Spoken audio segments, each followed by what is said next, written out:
vice president asked him, "What do you need?" And then he looked at me and said, "What do we need?" And I said, "We need an autopsy." Charlie Kirk's head of security just dropped a bombshell that's got everyone talking. He asked the one question nobody from Erika's camp wants to touch. Where is Charlie's autopsy report? And more importantly, who made sure it never saw the light of day? In his latest interview, he didn't accuse anyone directly, but the way he kept circling back to that missing document made it clear whoever buried it didn't act alone. And guess what? The trail seems to point straight toward Erika, and that's where things get really wild. The coroner who handled Charlie's body has suddenly vanished. No statements, no follow-ups, just gone. Now people are asking the same burning question. What was in that report that someone might have wanted hidden?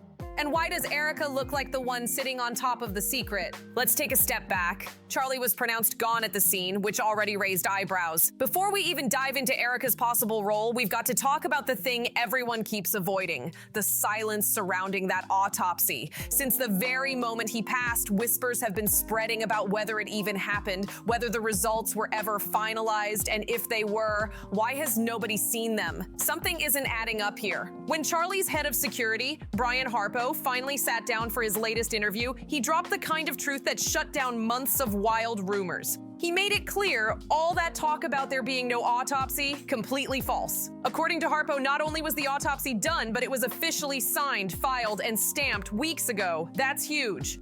You know, there's been a lot of rumors going around about there was no autopsy, none of that. Was there an autopsy? There was, and I can speak to that. Personally, I can speak to that. One, for those people saying that, do a FOIA. Do a FOIA to the medical examiner's office to Utah County. Get off your lazy ass and do a FOIA. They may not give you the autopsy information right now, but they'll certainly tell you, yeah, there's an autopsy.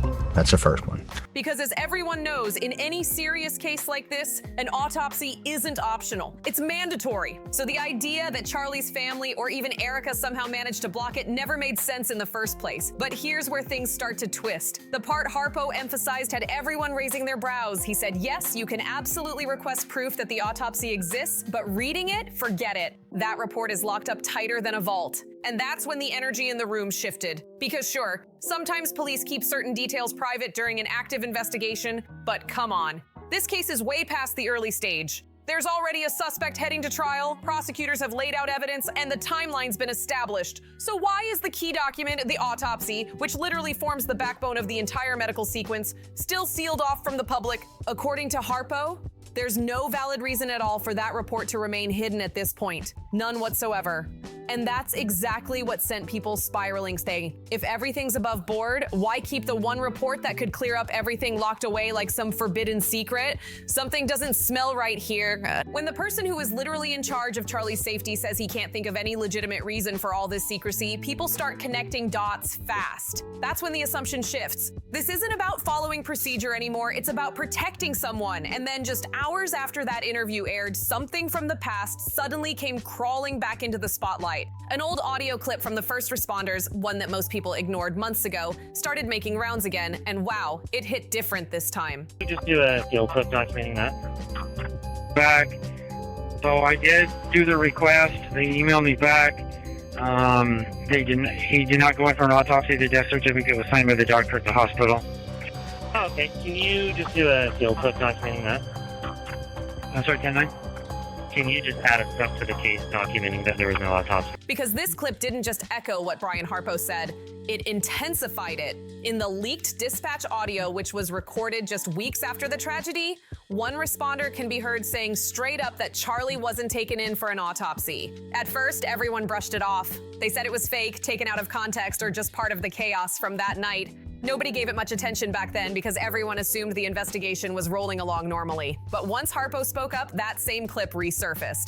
And suddenly, it didn't sound like a mix-up anymore. It sounded like someone trying to rewrite what really happened to Charlie's body. And here's where things start feeling even shadier.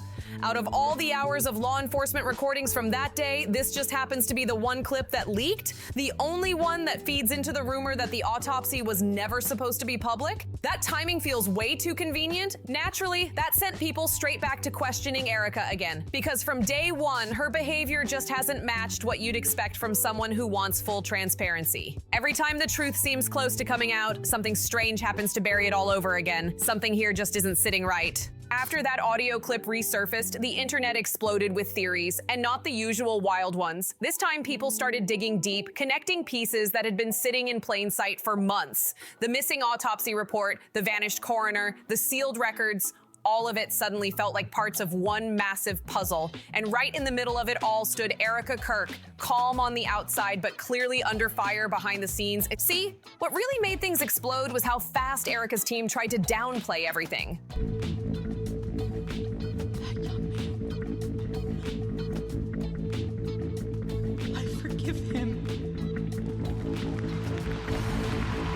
Within hours of Harpo's interview going live, anonymous sources close to the family started telling media outlets that the missing report was just a misunderstanding, that everything was being handled by the book.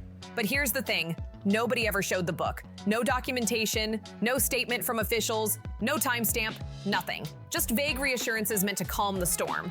But instead of calming it, they made people even more suspicious. Because if everything was as routine as they claimed, why not just release a confirmation that the report exists? Even a single redacted page would have shut everyone up. But nope, total silence. And silence, especially in situations like this, speaks louder than words. That's when people started pulling up Erika's timeline, tracing her movements in the days right after Charlie's death.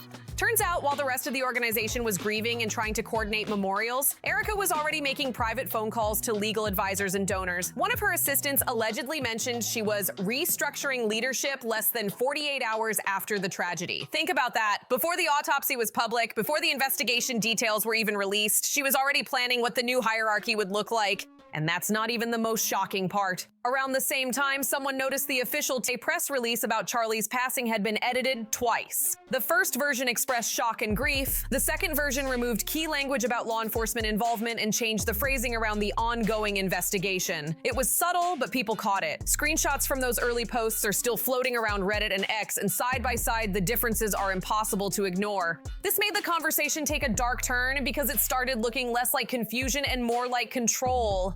The missing autopsy report suddenly didn't feel like an accident. It started to look like part of a calculated cleanup operation, and once that idea took off, the online community split into two camps. Those who believed Erika was simply overwhelmed and following legal advice, and those who were convinced she was deliberately covering something up. Ended up taking him to the OR because they got a pulse. They did get a pulse? They did get a pulse. Harpo's credibility gave weight to the second theory. He wasn't just a random ex-employee. This man had been with Charlie for years. He was there for the rallies, the events, the private security details. He knew what normal looked like and what didn't. And when he said that nothing about this felt normal, it hit hard. He even described how he'd been shut out of meetings he used to be part of. Meetings about the investigation, about internal security reports, even about staff access to Charlie's personal files. That's what really made people raise their eyebrows. Because if the head of security suddenly loses clearance after the person he's supposed to protect passes, that's a major red flag. It means someone inside the organization wanted him out of the loop. And who had the authority to do that? Only a few people, one of them being Erika herself. Around that same time, an old photo began circulating on a behind-the-scenes picture taken at a TPUSA event just weeks before the tragedy. It showed Erika, Charlie, and a man many identified as the same coroner now reported missing. Internet sleuths quickly zoomed in, noticing the body language, the placement, even the slight tension in Charlie's expression.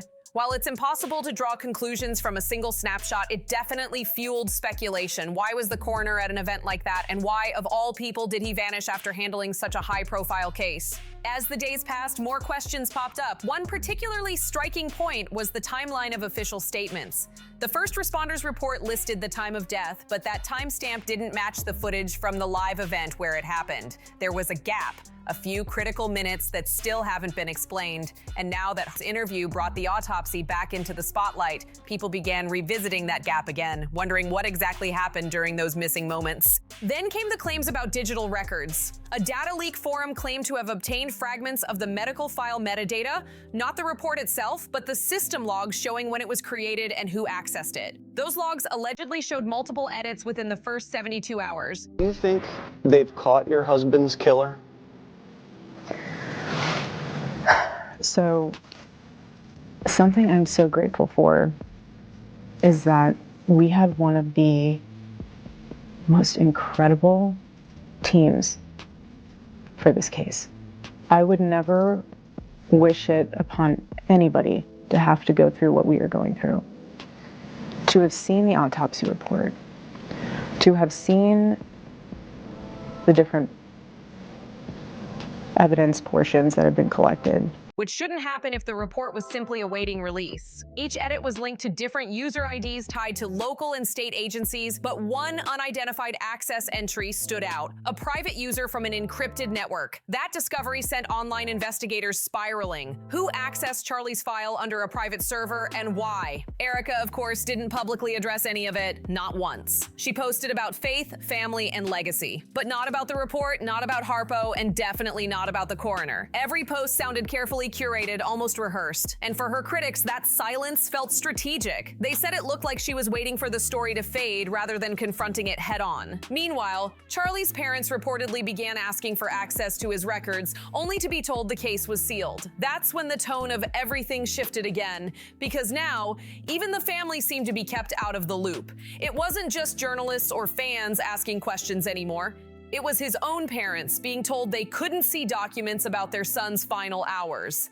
That broke people's hearts and fired up even more outrage online. Public sentiment grew fierce. Hashtags started trending, demanding transparency. Comment sections flooded with people calling for answers, tagging officials, demanding accountability.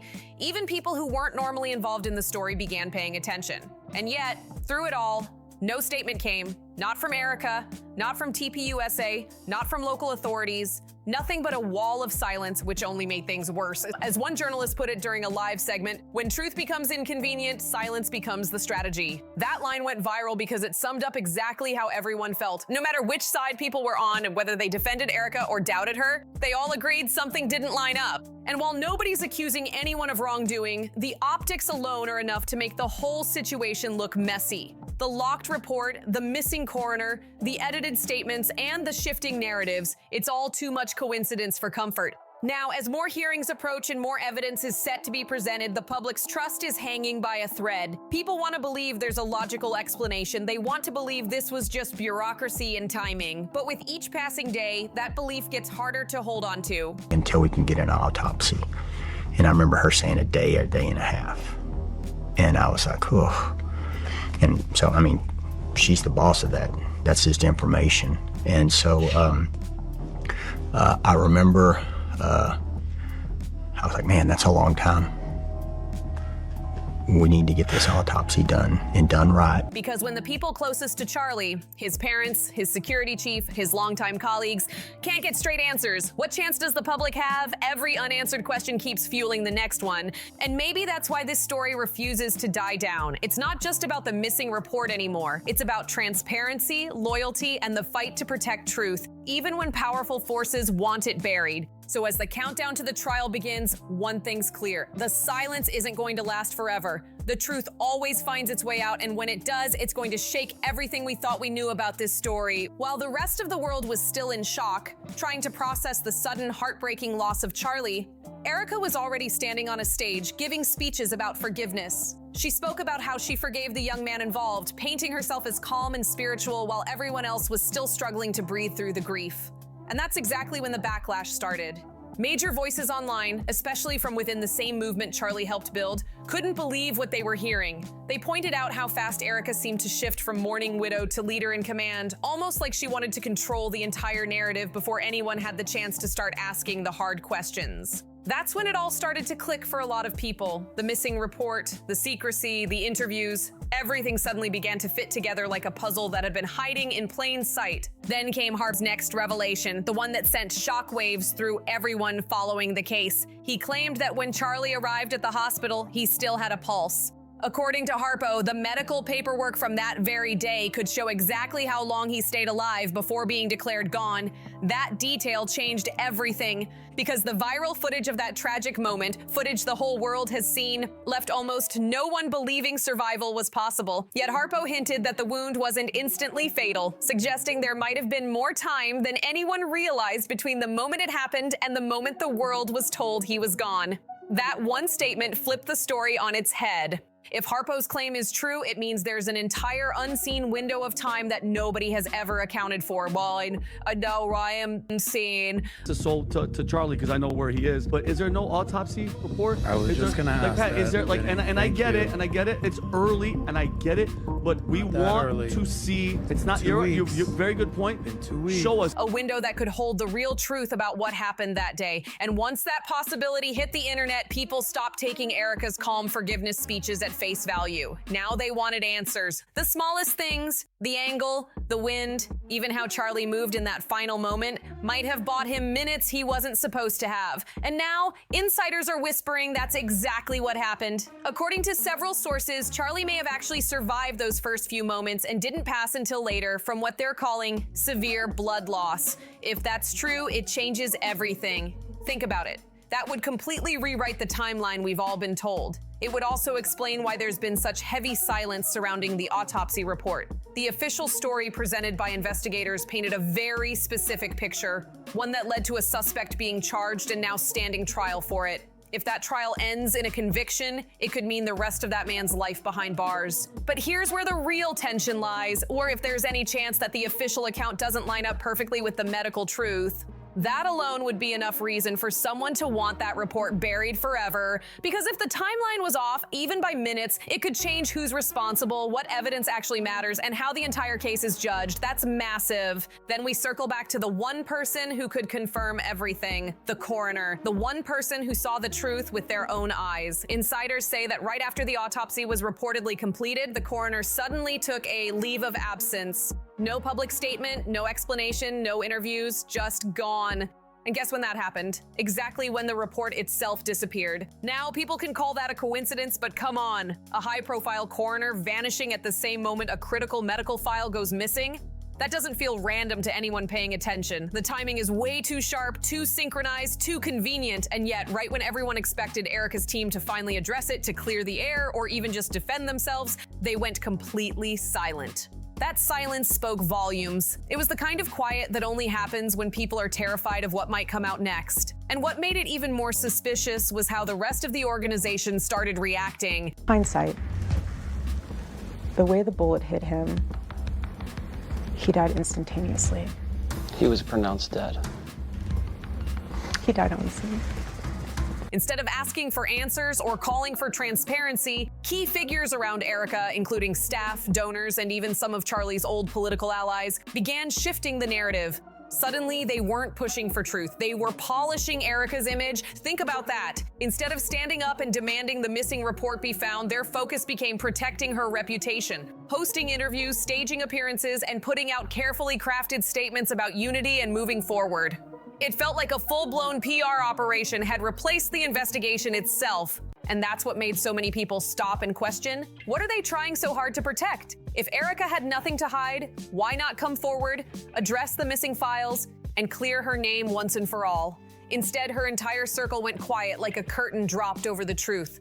The public could sense it, that uneasy energy, that strange calmness that only shows up when there's something being carefully managed behind the scenes. And for a story that was supposed to be about justice, about answers, it suddenly started to look more like a cleanup operation. At this point, people aren't just wondering what's in that missing report, they're wondering what kind of pressure must exist for so many powerful voices to stay this silent. Because one thing's for sure, silence doesn't come cheap in situations like this. And now, with the trial creeping closer and the internet digging harder than ever, that silence might not last much longer. The truth has a way of breaking through, even when everyone's trying to lock it away. So instead of demanding answers about the missing autopsy report or asking why the coroner suddenly vanished, everyone around Erika seems focused on one thing, turning her into the new face of the movement. And that's exactly why people are giving this whole situation the side eye. Because let's be real, it doesn't look like grief anymore. It looks like a cleanup operation in full motion. But here's where it goes from suspicious to flat out confusing.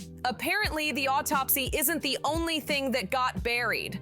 Harpo dropped another major piece of information. He said there were serious security failures the day Charlie died, and his team had flagged every single one before the event even started. He explained that they warned both TPUSA and campus officials about rooftop exposure, blind spots, and massive coverage gaps that could put Charlie at risk. They told them this was an open-air venue surrounded by higher ground, meaning someone with bad intentions could easily take advantage of it. And what response did they get every single time? It's handled. But in reality, nothing was handled at all, because the exact rooftop his team warned about, the one they specifically said needed security, was the very same rooftop later used by the gunman. No guard, no camera, no patrol, just wide open space. Since the location was technically on campus property, his private team didn't have the authority to override local enforcement. They had to trust the campus security and police to secure the perimeter, and clearly that trust was misplaced because the results were tragic. Harpo even admitted that he didn't want to sound like he was suggesting some kind of elaborate setup, but he couldn't ignore how too perfect everything seemed. The angles, the gaps, the positioning, it all lined up in a way that felt way too precise to be random. Now, when the one person responsible for Charlie's safety, the man who coordinated every single movement, every single entry and exit, starts saying something doesn't add up,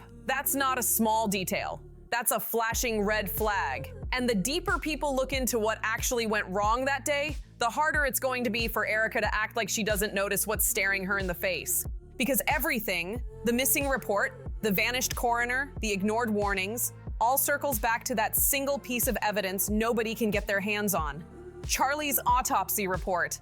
That one document could shut all of this down in 5 seconds, or blow a hole straight through Erika's entire story. And that's why people are restless. Because once a coroner disappears, once a key medical file goes missing, and once the man who ran Charlie's security begins hinting that the official story doesn't line up, it stops sounding like miscommunication and starts feeling intentional. Erika's silence is louder than ever. She hasn't denied it, hasn't clarified it, hasn't even tried to address it. It's almost like she knows the moment that report surfaces, nothing will look the same again. And when that truth finally comes out, it's not just going to shake her world, it's going to rewrite everything we thought we knew about what really happened that day. If you've been following this story and you want the truth to come out, make sure you hit that like button, drop a comment with your thoughts, and share this video so more people see what's really going on. Don't forget to subscribe for updates, because when the next piece of this puzzle drops, you'll want to be the first to know. See you on the next one.